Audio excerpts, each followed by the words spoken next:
Okay, awesome. So hi, everybody. Welcome to MASA. We're very excited to be chatting with Lucy Guo today. My name is Nathan Belay. My name is Ruja. And we both recently graduated from Carnegie Mellon. Before we get started, you're probably wondering, what is MASA and really what is the goal behind it?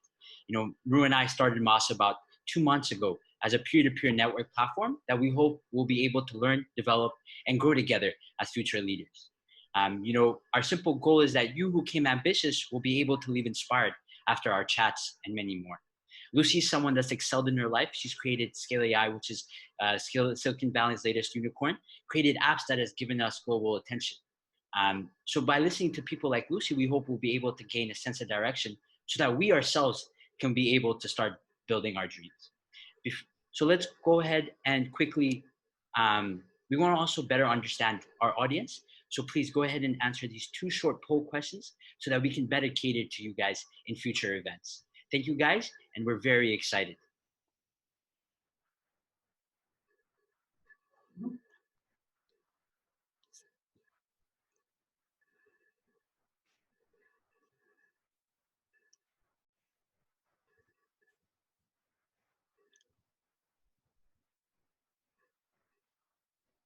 Awesome. Great. So we do have upcoming events, both in tech and outside of tech. So we're really hoping to program our future events based on your interests. We're seeing a lot of votes for tech and entrepreneurship here, but we'll adjust our future events accordingly. So without further ado, let's kick off today's peer-to-peer conversations. In this first episode, we're very excited to host Lucy Guo. Hi, Lucy. It's really great to see you again. Now, Nathan and I already know that you've been traveling around the world. You were in Singapore last week. Are you still there? I am still in Singapore right now. Oh, that's cool. But thank you for joining us at midnight. Of course. This is my normal schedule. Amazing. Yeah. So why don't you start by maybe telling us a little bit more about yourself, your background, and maybe what you've been up to recently. Yeah. So I grew up in the Bay Area, hour or so outside of San Francisco. Got into tech because I started coding around 2nd grade. I wanted to decorate my Neopets pet page, and then ended up creating bots to buy rare items in shops and then selling them for real cash dollars on PayPal. So that was like my initial way to make money online. And then got into using the Twitter API pretty early on and made one of the first Twitter follow trains and follow unfollow bots, etc. So naturally decided I should probably go study computer science. So went to Carnegie Mellon, double majored in CS and HCI. But every single weekend I was pretty much gone from school because I was attending hackathons, and I realized I really liked building things. So I guess I got introduced to the Thiel Fellowship back in high school, and I decided, hey, why not just apply and see what happens? So then when I got it, it was kind of the perfect excuse to go drop out. So I did that. And then initially wanted to do a startup. I realized pretty quickly on that I actually probably needed more experience working at companies. So ended up going to Quora, and then became the first female product designer at Snap. Got to work on some really cool projects. Evan Spiegel, I ended up reporting directly to Evan Spiegel, and he pitched it as a, hey, you can do anything you want here, really. And that sounded awesome. So did like bunch of really cool projects, group chats, worked on like the really early version of local stories, which ended up becoming snap maps, etc. And then on the weekend was building side projects all the time still. And then those side projects, a lot of them ended up going pretty viral. So I ended up just applying to Y Combinator, and I was like, okay, let's see what happens. And then got into Y Combinator, and it was also an excuse to make the next jump in my life. So did that, and then co-founded Scale AI. And then afterwards really just realized that I liked early stage and building things. And the company was becoming very enterprise heavy. And I guess like my past experience has all been in consumer, and enterprise is a totally different beast. So decided, hey, I would like just want to go back to early stage. Initial mindset was to go start another company, but I never really tried venture, and I was investing for Excel on behalf of them. So, and doing some personal investments as well. So they gave me money to just go invest in startups, and then my portfolio ended up doing pretty well. So that I was like, okay, I might as well go start a venture fund. So this is my way of being able to start 100 different companies. So ended up founding Backend Capital, and our entire thesis is like, hey, we invest in engineers as early as possible, and we want to be there along the way to help you hire, like figure out product market fit, growth hacking, etc. And here we are today. Yeah. Awesome. Awesome. Your story is really why we're all here today. And we're hoping to maybe dive deeper into some of the diverse experiences you discussed earlier. So we'll be discussing 4 topics: skill AI and entrepreneurship, backend capital and startup financing, working at big tech companies, and finally, your education from Carnegie Mellon University to the Thiel Fellowship. Now, why don't we get started with the first one? A lot of folks have indicated to us a strong interest in your startup journey. So over the past couple of years, over 10 million users have used apps that you created, and Scale AI has emerged as a leading unicorn in Silicon Valley. So how did you even come up with the idea of Scale AI in the first place? And how did you figure out, it would be an idea worth pursuing? Yeah. So with Scale AI, when we applied to Y Combinator, we didn't really know what we wanted to work on. We were already working on a bunch of different things. I learned this trick from a friend, T-Con, or I heard he did this.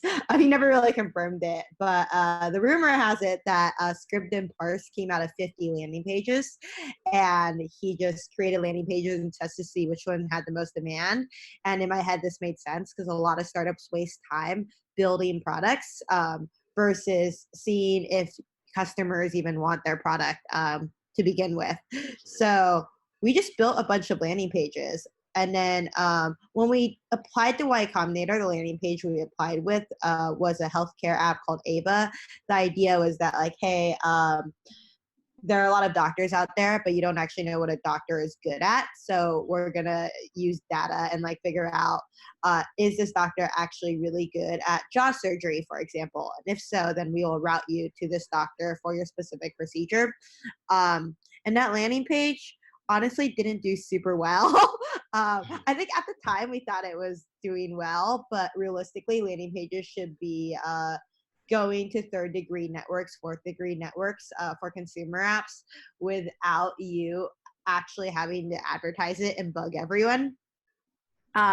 So we asked in the beginning, like, so the app was like half functioning, and then we were basically calling doctors ourselves. And that was really frustrating. We were always wishing like, hey, can't there just be an API that does this for us so we don't have to manually call doctors and book appointments for people? But also then we talked to YC, and they're like, hey, you're going to need this number of appointments per month for you to be able to fundraise well on demo day. And we're like, there's absolutely no way we're hitting that number. And at the same time, we were thinking, oh man, like, can't there just be an API for humans? So, and that ended up being a very sticky tagline in our heads. Like, we knew it was controversial, so we hacked out a landing page and a really rudimentary API over a weekend, and then launched it. And then got some people using it, and ended up going to the top of Product Hunt, which is like our initial, I guess, like sense of hope that we were onto something. But it ended up actually being Excel coming in and giving us a Series A because they believed that they knew that we pivoted too much, and they gave us a Series A so we would stick to this idea. That's cool. Yeah. And beyond beyond having an idea, when you go around, pitching it and then looking for funding, how do you usually go about building your network as an entrepreneur? Do you just like cold email investors and ask to grab coffee as we do, when we're recruiting for a job? Is that how it works? So I would say the best method is to actually have something to show and ask for advice. Because if you're actually saying like, hey, I have a deck and I'm pitching, a lot of the times people will, like VCs talk, right? So VC number one will go to VC number two and say like, hey, did you do this deal or did you pass? Or it'll be like, okay, like I heard that VC number one, two, and three all passed on this deal, but if you're just asking for advice, you're not officially fundraising, and therefore they can't actually pass on you. But also number two, if they like it enough, then they'll just chase you down and ask to invest beforehand. So it's a win-win situation for you. I would never just say like, let's get coffee. I think that the best thing to show is like either a pitch deck or an actual prototype or a website, and just highlight some, if you have traction, highlight some numbers. If you don't have traction, highlight your background, and they're much more likely to respond. Coming from CMU, CMU honestly has a lot of pedigree, and most VCs will respond to a student from CMU working on something. Okay, great. Thanks for sharing. I think those tips would be helpful for us, when we try to market MASA as well. And so Scale AI has served a wide range of clients whose names we're all familiar with: DoorDash, Lyft, Airbnb, Toyota, and so on. So now looking at the future of AI and machine learning, what do you think will be the most impactful category of use cases for AI in, let's say, maybe 10, 20, or 30 years? Those are very, very different numbers. I think in the near future, self-driving cars is obviously the one that's already half functioning, and it's going to continue to improve. And once the legal system figures out some problems with it, it will like deploy. Like I definitely think self-driving cars will be on the road within 10 years. I think that's something that people haven't really thought about but are starting to realize is going to happen, is entertainment is going to be overtaken. So right now there's already an AI startup that's trying to replace modeling by like fashion models. You can basically, a creative director can generate any type of model they want, and it'll create a fake human that's like perfect to their ideal model. So a mix of different ethnicities, like facial features, etc. Hollywood also is starting to revive dead actors via tech as well. So I think that that's going to be a really interesting shift there. People have always talked about Hollywood 2.0, but they didn't really know what it looked like.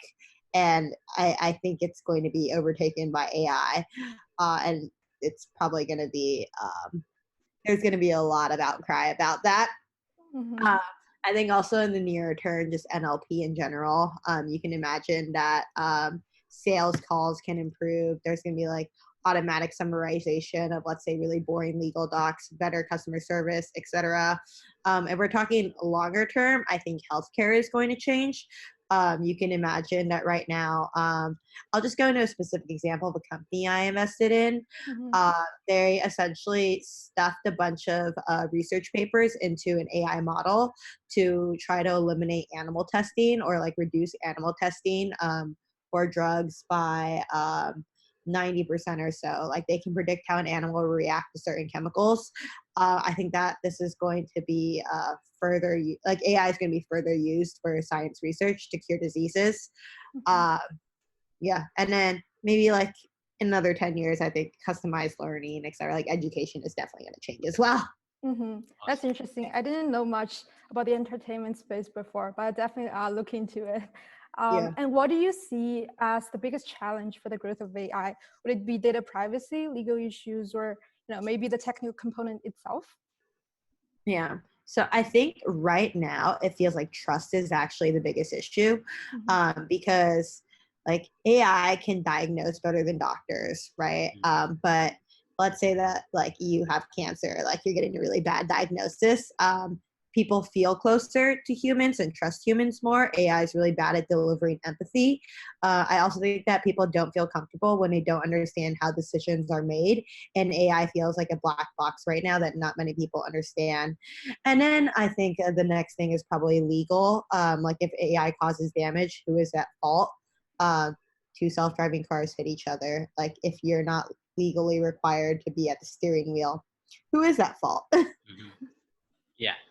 Thank you for that. We're going to switch gear, but I think you made a great point. There's a point in the AI as well as curbing misinformation. The new AI, has presidents talking about things that they never said. And so it's going to be, I think, challenging to curb misinformation. So we're going to change gear to startup financing and your backend capital. When we have an idea, the first thing that comes to our mind is, where are we going to get financing from? So when someone comes and pitches their idea to you, what is sort of the deal breaker, and what advice do you have someone that may be wanting to pitch, their idea? You mentioned that, obviously, not mentioning that it's a pitch, but maybe you can just give us some tips and tricks and how you go about investing in a company. Yeah, honestly, for me, a deal breaker is if they're coming in without a product, because our whole thesis is, hey, we invest in engineers as early as possible, but that engineer should be able to hack out a prototype over a weekend, right? If they are not an engineer, but their co-founder's engineer, then I still expect the prototype. And if there are exceptions where we'll invest in a non-engineer, but that's because they have a working prototype and they've clearly had the ability to hire a decent engineering team. But when you're going this early, you're really betting on the people. And we're betting hey, if you guys don't really know what you're working on, or you end up pivoting because you are engineers, your burn rate is low and you'll be able to keep pivoting until something works out, as long as you have the grit. So without a prototype, it's just a deal breaker. Why is there no prototype if you guys are engineers? Absolutely. Yeah. And in terms of prototype as well, do you consider also maybe the team itself? I know that, it's very hard to say that a prototype is going to succeed. So maybe talk about, what you see in the team that comes to you. Yeah. So we look for brilliant engineers, both in a sense of technical capability and the ability to attract other engineers that are smarter than them. This can actually be done really quickly just through reference checks. If you work at Facebook, let's say, I would call up everyone on your team and ask. And we've gotten reference checks where it's I would never work with that guy. And then we've also gotten reference checks where people will say, I think that she's the one person that's going to start a huge company, and I would quit this company to join hers. Yeah. I see. Makes sense. Yeah, but we also try to evaluate that on our own, because they have to convince us that part of their charisma of they're salespeople, right? Absolutely. They're selling to investors, they're selling to employees they want to hire. Absolutely. Yeah. My professor always used to say, everyone in a startup is a sales agent. Because they always have to keep selling. So we wanted, when you pitch Scale AI to investors, I'm sure, did you get rejected a lot? And if so, do you ever call them and say, hey, you made a really big mistake, you should have bet on me? Never called anyone. Okay. I'd say we were rejected a lot up until Excel came in. And then afterwards we became the hot company, where people were emailing saying, you don't even have to meet me, just let me squeeze in a check. Because this is the investor sheet mentality, which does happen, where if a large firm invests in a company, everyone wants in afterwards, just because their hit rate is higher, but also because they have so much capital and such a large network that the chances of success are probably higher. For example, if you get a name brand firm that invests in you, recruiting is a lot easier, because oftentimes the partners will go find the best engineers for you and then convince those best engineers to work for you. I see. And hiring is the main problem that every company has.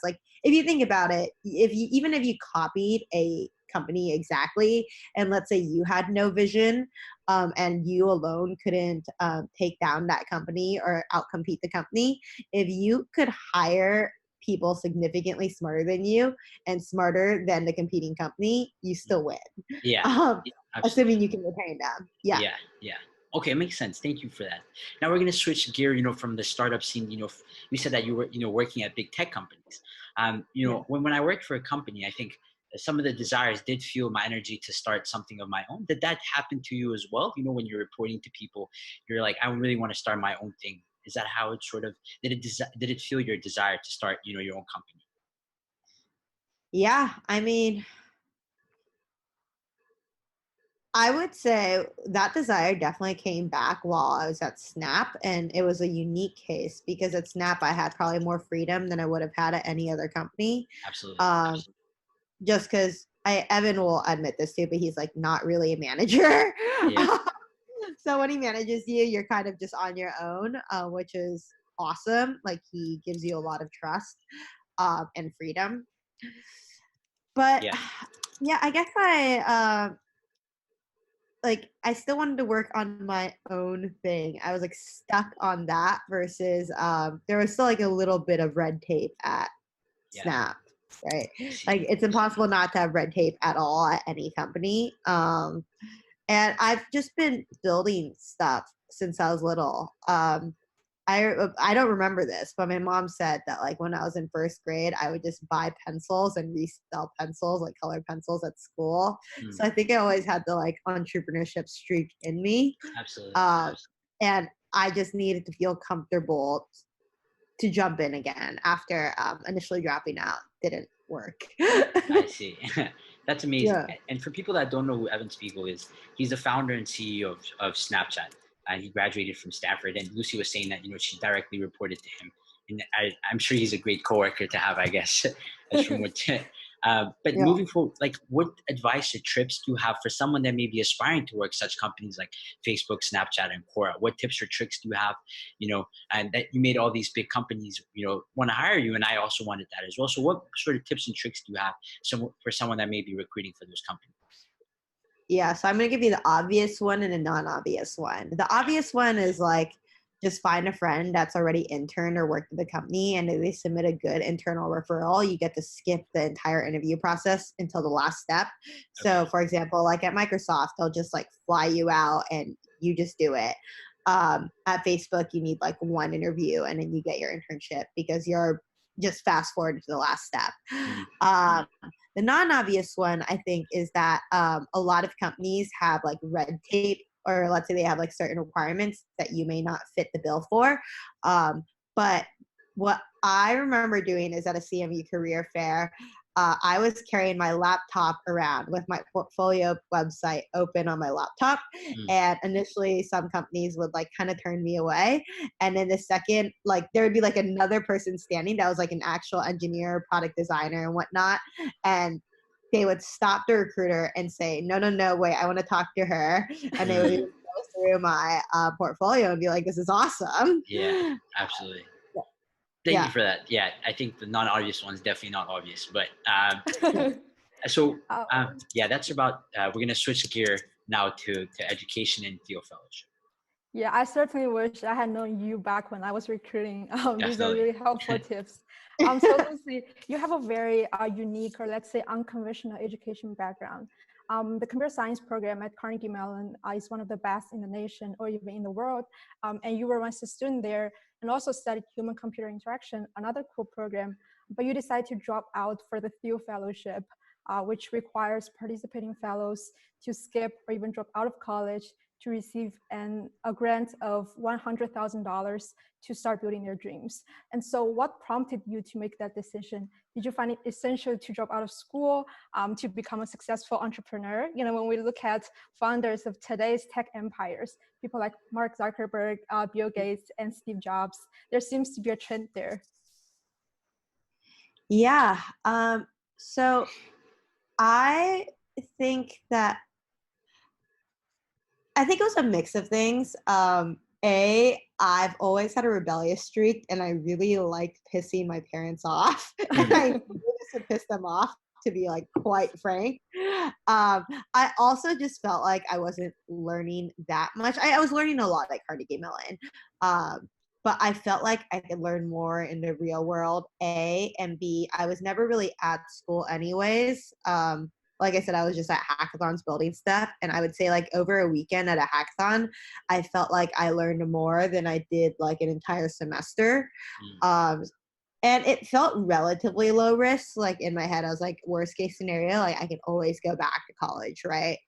I think I only had like a semester or a semester and a half left. So it didn't feel like that big of a jump to just go back as well. And so now looking back, how would you describe your fellowship experience?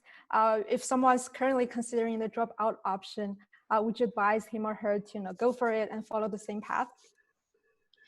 I think it depends on their maturity level, and I will fully admit that I'm not sure I was mature enough when I first dropped out. I think what happens with a lot of people during the fellowship is that they get this fellowship and are suddenly showered with a lot of attention, where people are like, oh wow, you're like super smart, you've made it, you're super successful, and they buy into it before they've actually been successful. So they just don't work as hard, don't have that much discipline. I would say that I saw a lot of fellows remained very hardworking and were just like solely focused on their company or just learning, like doing research. A lot of fellows got sucked into the fame, and almost all of them ended up doing really well, actually. Like all of them are doing really, really great right now. So it's hard for me to say. Like, I don't know where they'd be at if they did finish college, but I want to say almost all of them because they dropped out, they got a head start in networking because of the fame. And from that networking, once they switched out of the like just kind of being in the, oh, okay, I've already made it mode, to realizing that they haven't made it and start working really hard, their full potential was unleashed. And then they all end up doing really well and becoming super successful. Would their paths have changed if they've like finished college? Maybe it would have been a few years delayed. Maybe it would have been the same. But in terms of dropping out, I think it's like really, like if you view it as free money, or like even if you don't get money and you just drop out, I think it depends on like if you have discipline. A lot of people learn better in structured environments, and it's like when you don't have anyone looking over you, some people just don't. Like it's harder, especially when you're young. Yeah. I see. Awesome. Thank you very much. My parents are actually on the call, so I wanted to let them know that it is possible to make it even though you drop out. So mom and dad, please, I hope you're tuning to this. So we have a few questions. Dean DeJour asked a really great question. He says, how do you as a founder hire senior engineers, designers, and attract talent that is ideally smarter? Many founders are really good at doing a bunch of different things, but are masters of none. How do you hire masters? So I'd say that if you are super talented at your respective field, you can first it's figuring out if that person is a master. So for us, like within engineering and design, that was fairly simple. It's like, okay, like we recognize you're really good. You're significantly better than us because we think we're good. And like if we think you're significantly better, then you're really, really good. For things that we didn't really know, such as sales, we would have one of our investors help us do the interview process, or we would do a lot of reference checks on where they previously worked to figure it out. As for convincing them to work for us, honestly, we were just really equity generous. We gave our first, like, not 10, but like between 5 to 10, 1.1% of the company, which is considered a lot. Yeah. And you kind of just sell them on the hope and the dreams that it's going to be worth a lot. You're like, hey, like this is 1.1%. If we're worth like $1 billion, this is how much you'll make. Luckily, that actually became true. Awesome. We're getting a lot of questions. Lucy, maybe you want to talk about what is the process for like the Thiel, the application process for the Thiel Fellowship, and what makes you stand out? Why do I think I was selected? The application process was a bunch of essays that I honestly didn't fill out. I applied like the day before, like 2 hours before the deadline. Oh, wow. I think I was selected because of my hackathon experience. And I think that this is also kind of how Y Combinator determines who to let in when you're super early stage. Yeah. It's about how quickly you can build. because if you're able to build stuff and you're able to build stuff quickly and iterate quickly, then as long as you don't give up, you'll probably land on something. Yeah. But founders that like take 2 years to build something and then launch are going to run out of runway. And founders that can't build. Absolutely. So I actually had a question about this. How does it work? Do you just get a phone call telling you that, hey, you have to drop out, we'll see you tomorrow? Or how does it work?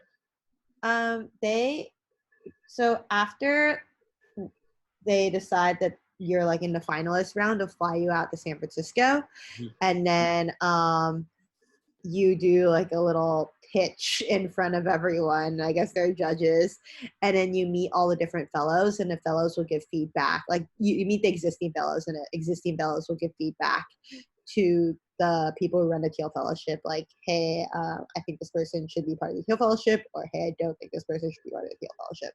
I see. Okay, awesome. So we have, I think, a lot of international people tuning in as well. This person is also in Singapore. She says hi. She's asking, is the startup scene only in the US, or would it also be possible, to create a startup, say, in Singapore? I think it's possible to create a startup anywhere. I think you really just need to look at the potential market size. Southeast Asia is actually a really large market. I haven't really seen anything huge in Singapore, but Singapore is also a really small country. So if you're only targeting Singaporeans, that probably is not going to be enough revenue to create a startup versus a lifestyle business. I am particularly bullish on China becoming the world's superpower. And I think that we're seeing a shift where before people are saying, oh, China's copying US tech. And now the US is looking at China for inspiration. Yeah. Okay. I see. That's great. That makes sense. And also, I think I love this question. It was asked by anonymous someone. It says, how much did failures help you set up for success? Oftentimes we don't talk about failures, but I think it would be nice to touch upon like how hard it was. It's not easy. I'm sure having a startup, and any startup founder will tell you it's not easy. But what are some of the failures you had, and how did you push through, and what made you, see the green on the other side? Yeah. I think it's just being willing to admit your weaknesses and why that, like, for example, my first startup, realizing why it wasn't a success was that I probably just like, yes, I could hack out projects, but I've never really like released projects into the wild. I just did them at hackathons, and work experience would really help me learn to release in the wild and see how users react. And I actually got a lot of this experience at Quora. Like my first thing they had me do was just figure out growth. So I was running A/B tests on random designs and features every single day, and like seeing how users reacted, which taught me a lot. That being said, this might be controversial, but I do think that, well, I don't know how controversial it is. Like you learn from failures, obviously, but I think that you learn way more from successes. I see. Yeah. Awesome. Thank you for that. And maybe you can touch on, I know you shared an article about this on your LinkedIn, but how hard is it? What is the day-to-day like of a founder? It's mentally definitely challenging and stressing because, it's not something that it's going to be, the next day is not going to be the same as the day before. So maybe you can touch upon that and how you felt, what your day-to-day life was like. Yeah. I would say being a founder is, you're either feeling 10 out of 10 or 1 out of 10 because there's some disaster or something's going really, really well. Your company is your entire life. I think that in the very beginning, it's very difficult to work-life balance does get better as you grow later stage and you start hiring more people. But in the very beginning, it really is you and your co-founder doing everything. And maybe you've hired like 1 or 2 people, still you and your co-founder, like not having enough time in the day to do things. And at that point in time, you are lacking sleep, and every second is being spent on your company, like in the shower even, you're thinking about your company, right? I think that second-time founders might have a bit of an easier time with this, like time management-wise. But Do I believe it's possible to like work, let's say 40 hours a week and do a successful company as a first-time founder? If we're talking about like 40 hours a week in the very, very beginning, I actually don't think it's possible. I think you need to work significantly longer hours. Like there was like some point in time where I was sleeping in the office and waking up in the office. Absolutely. I think it's definitely more, you feel sort of fulfilled. I think maybe that's a word that I may be able to use. So one question that we do have is that, how do you compete with people like Facebook and, Quora and even Snapchat, that have almost infinite resources to hire the talent that you may need, to come work at your startup? They're not going to give you as much equity.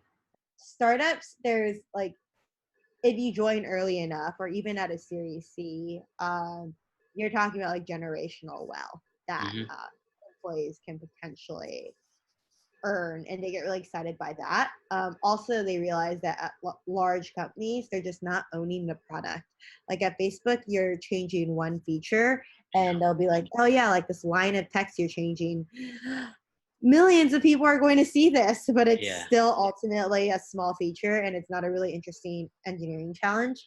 I think startups offer a lot more flexibility. Like, let's say you're an engineer, but you also really like marketing, sales, design. As long as you do your engineering role well, they'll let you take on other roles as well. Like, it's expected that you are a Swiss Army knife. Yeah, I see. Yeah, and people get excited by that. Yeah, absolutely. You hit it on the nail. So many people tell me that. So many founders tell me, you're focusing on one small tab for 3 years, and that's completely different than a startup. So Lucy, what's next for you? You've accomplished so much at such a young age. What do you see, yourself in 10 years, or, do you just hope to create, expand Backend Capital to be a huge VC that invests around the world? So, just what's next and what you vision for yourself as well?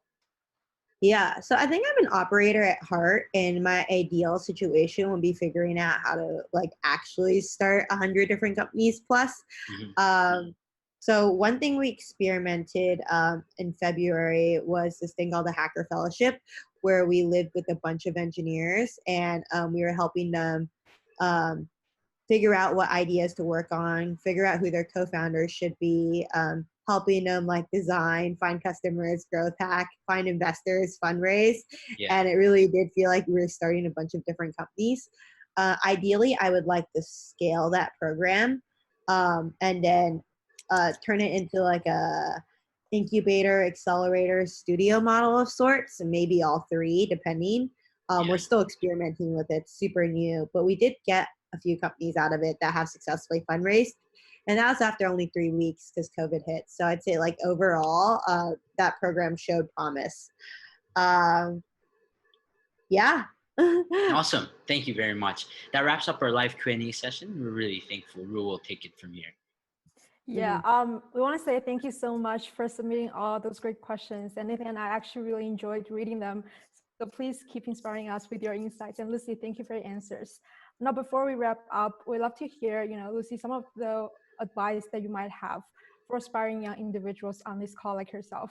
If there's one thing that you think they should probably start doing today in order to really start owning their careers and building their dreams, what would you say that might be? Honestly, I'm going to copy Mark Andreessen, but it's time to start building. You don't have to build some like world-changing thing at the moment, but if you're looking to even just accelerate your career and you have like a small problem, build a Chrome extension, launch it, and if it gets a bunch of press, like you've probably set yourself up for a really good job. And all small things, like if you want to create a company, generally if you build something small that a lot of people like, there's always room for expansion. And YC's tagline is just build something people want, because if you even want it, like you're its customer, there's chances are there's a bunch of other people in the world that also want it.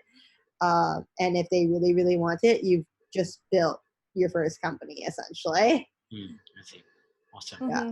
And then we also saw an earlier question from Anant. So I think it would be pretty applicable to college students on this call. So he's asking, after graduating, what do you think are the biggest myths that you believed in college that you now probably don't believe anymore? One of the biggest myths that I believe in college I don't believe anymore.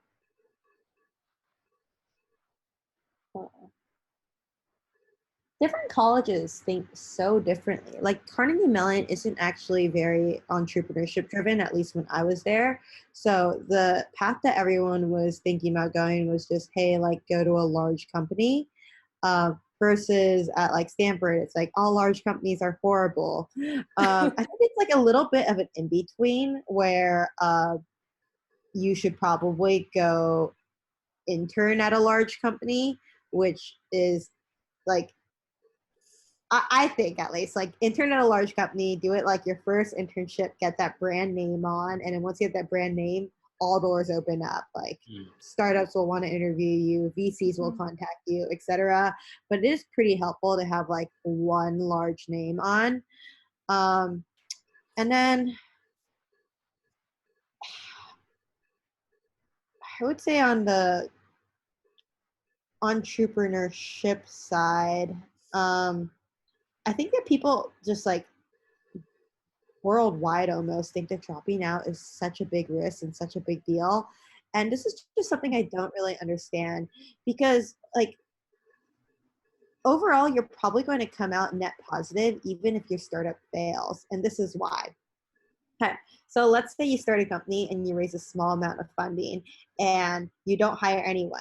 If you raise a large amount of funding, then like this doesn't work. But like at that point, you probably like you build a good company and something happened to it, like coronavirus that just tanked it.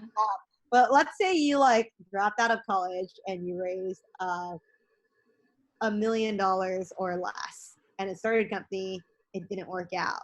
Chances are, if you are a talented team, and I mean, I guess this only applies if you're a talented team. But if you are a talented team, which you guys go to CMU, so you guys are talented, a company will come in and acqui-hire you. And I mean, an acqui-hire in the VC world is like considered not that great. But as a founder, because you still own the majority of your company, like 90% of it, you come out with like a multi-million-dollar package. It's not that easy. So, like, go start a company, you fail, 2 years later, you're still chilling. Yeah, makes sense. Yeah. Thanks for sharing. So I would say like it's low risk overall, and then also like you could go back to college as well. But like like a lot of people who get acqui-hired, as long as they didn't fundraise too much, didn't hire like an enormous team. And are like, or if they did hire an enormous team, they could probably negotiate really good packages for their enormous team. But acqui-hires are not a bad, like you can generally get acqui-hired. Like very rarely do you come out with nothing. Makes sense. Yeah. Thank you, Lucy, for sharing. Lucy, it's been nothing but an honor to have you join MASA today. So thank you so much for taking the time. And to all of our participants, we really enjoyed having you being part of MASA's first of many events. We do have a confirmed second speaker, which we will announce next week. We're very excited. He also has a very unique story. And Lucy, I think you might know him, but let's just keep the surprise here for now. So stay tuned. We welcome any questions or feedback that you might have for us to grow MASA further. So please feel free to reach out at the calendar invite email address at masa.peers@gmail.com, and we will get back to you timely. And finally, but most importantly, please take care. We look forward to staying connected on Instagram and LinkedIn, and we'll all see you next time. Bye. Thank you, guys. Thank you, Lucy. Thank you very much. Yeah. Really appreciate your time. We'll follow up with you. Thank you. Awesome. Awesome, Cool. guys. All right. Take care. Bye, everyone. Bye, everyone.